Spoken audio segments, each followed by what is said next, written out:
All right, let's dive right into this explainer and decode the ultimate rulebook of reality. We're talking about thermodynamics. Now, I know that word can sometimes sound a little intimidating, but honestly, thermodynamics is really just the study of energy and how it transforms. It's this boundlessly fascinating set of rules that dictates exactly how our universe operates. Here's our roadmap for today. We're going to start with the universe's operating system, define temperature with Law 0, cover conserved energy in Law 1, tackle the arrow of time in Law 2, and finally, end with the absolute freeze in Law 3. Let's get into it.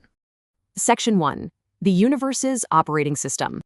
Moving right along to Section 2, Law 0, defining temperature. Now, you're probably wondering, why on earth do we start a sequence of 4 laws with the number 0? I mean, it seems like a pretty strange way to count, right? Well, the reason is actually a historical retroactive fix. So a scientist named Ralph H. Fowler realized that a very specific concept, temperature, was just so incredibly fundamental that it absolutely had to come before the first, second, and third laws. But here's the catch. Those laws were already famous. They were established. There was zero hope of going back and renumbering them. So Fowler brilliantly named it the 0th law, because it establishes the very meaning of temperature, which all the other laws completely rely on. So the crucial point here is this concept of thermal equilibrium. The 0th law states that if system A is in thermal equilibrium with system B, and B is in equilibrium with C, then A and C are also in equilibrium with each other. Okay, so what does that actually mean in plain English? It simply means that if you put them together, no heat is going to flow between them, because they exist at the exact same temperature.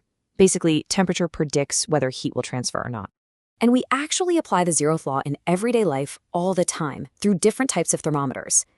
To measure temperature, we need a reference body whose physical characteristics change when the temperature changes. For example, if you use a constant volume gas thermometer, the property that changes is pressure. Or think about a classic mercury in glass thermometer. The property there is length. As it gets hotter, the mercury expands and the length increases. They all use this exact principle of thermal equilibrium to give us a reading. Section 3, Law 1, energy is conserved.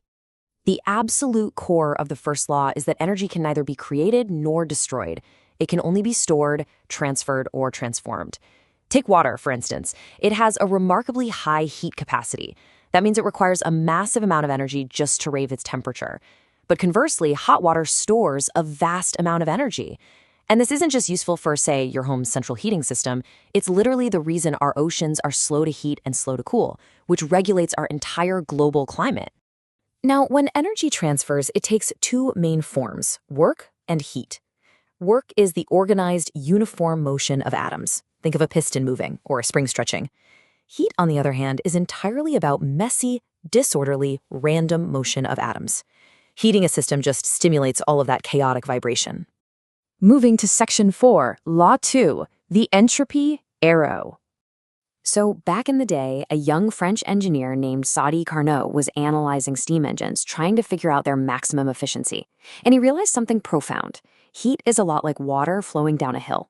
Just as water turns a mill wheel as it drops, heat does work as it flows from a high-temperature hot source down to a low-temperature cold sink. The efficiency of a perfect engine entirely depends on the difference between those hot and cold temperatures. 2 absolute giant statements followed Carnot's work. First, Kelvin showed that you absolutely need that cold sink. You literally cannot just take heat from a hot source and convert it 100% into work without discarding some of that heat to the surroundings.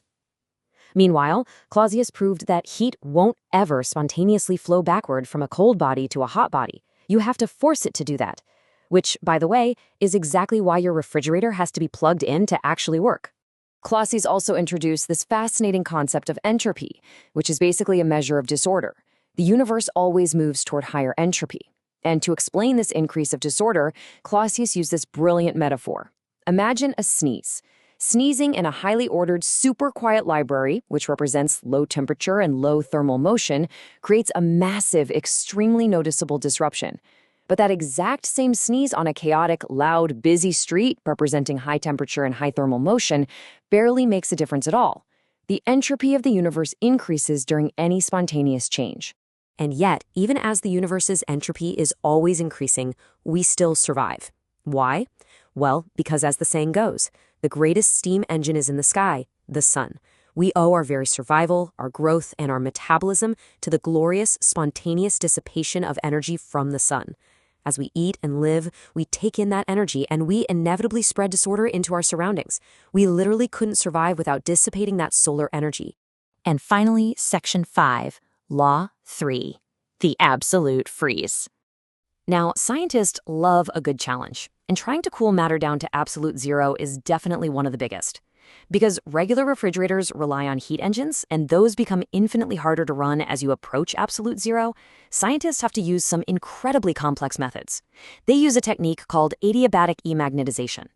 They essentially manipulate the spins of electrons by applying a strong magnetic field to force these tiny molecular spins to align downward.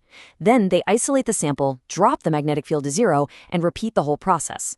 It's this massive, multi-step manipulation just to inch closer to the absolute freeze. But here is the stark reality of the third law. Achieving absolute zero is completely impossible using conventional thermal techniques. It serves as an uncrossable boundary. The law states that as temperature approaches zero, the entropy of a pure, perfectly crystalline substance approaches zero. It's a state of perfect order, with zero thermal fluctuations. But you can never quite get there. But wait, I have to share a massive twist with you. What's really mind-blowing is that while you can't reach absolute zero through traditional cooling, you kind of can cheat the system. By using non-thermodynamic radio frequency pulses to artificially force more electron spins into a higher energy state than a lower one, you create what's called an inverted population. In thermodynamics, this actually calculates out to a negative temperature. And everyday household lasers, like the ones in CD and DVD players, actually operate using these negative temperatures. The laws hold, but man, their implications get pretty wild. And that brings us to the end of our journey through the operating system of the cosmos. So I'll leave you with this. If these 4 unbreakable laws dictate everything from the massive engine of the sun to the tiny laser in your DVD player, how else is the ultimate rulebook of thermodynamics secretly scripting your everyday reality? Keep wondering, keep observing, and keep learning.